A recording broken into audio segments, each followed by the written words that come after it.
bari yardımda vadi Türkmen doğullama yadigarı edip aydeyinli meselesini kan adamlara kan dinanalın zihni harap inşallah şun kadir yiyeceğin hürmetine 2 dakikanın içinde hizmetinizi açıklayıp aytıp vereyim. O da ne mesele? Meseleye taaddüdü zevcat.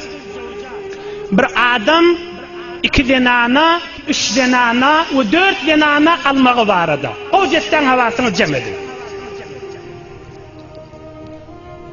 Huday Teala Kur'an-ı Kerim'de Sure-i Nisa'da diyor فَاِنْ خِفْتُمْ أَلَّا تَعْدِلُوا فَوَاحِدَةً Allah ne diyor?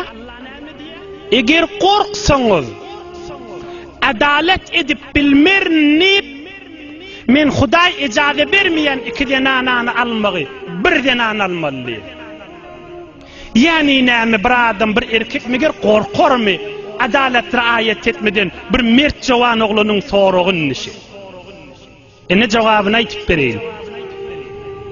Yani evvelki 2 denanı alacağı adamın evvelki şerti asabı salim, asabına musallat adam olmalı. Her Müslüman öz asabına musallat da olsa yeni min 2 denanı alacak deyse şol adam zalim, şol adam günahkar hem dünyasını ve hem kıyametini yakıyadı. 4-5 şert aydeyin kocetten kulak atın. Bir fakat evvelin şerti. Yo menne erkek adam Huday bana icazet verdir. Huday icazet verene.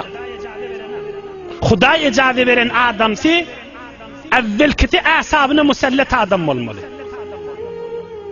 Asabına musallatta adam olsa yani ne?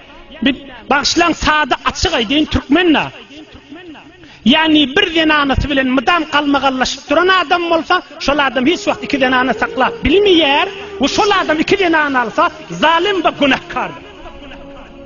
Ohan binamet diye önküce unnenini kal ye onunla ödünenini oğlun şoğunu alıp bir yana kaçıp gidip geliyor. 1 oldu. 2. şerti mudiriyeti kaim adam olmalı. Hala bir adam asabını musallatmıştık.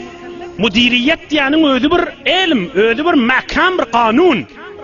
Mesela bir erkek adam bir medresenin içinde şayet muallim olup başarsın, şayet mudiriyeti başarmasın. Şehrin içinde, keşverin içinde, cihani zatta mudiriyet bir gurrundur, erkek adamlık başka gurrundur. Asabını musallat değil mi? 2. şerti ne mi? Mudiriyeti bağ adam olmalı. 2 denana, 3 denana, 4 saklamana mudiriyeti bağ bulmasa men fakat doğunvan eyin ki men bir erkek adam Huday bana icazet verdir deyse şol adam zalim ve günahkardır. Yalandan evvelki denanasının da ömrünü yakıp 2'ncinin de ömrünü yakıp özünün de ömrünü yakıp oğlun şonu ağladan kalır. 2 şert bollu. 3. şerti ilmi var olmalı. İlim, alim olmalı. Yani ne alim olmalı? Yani Muhammed Resulullah aleyhisselam 9 denanası varmış.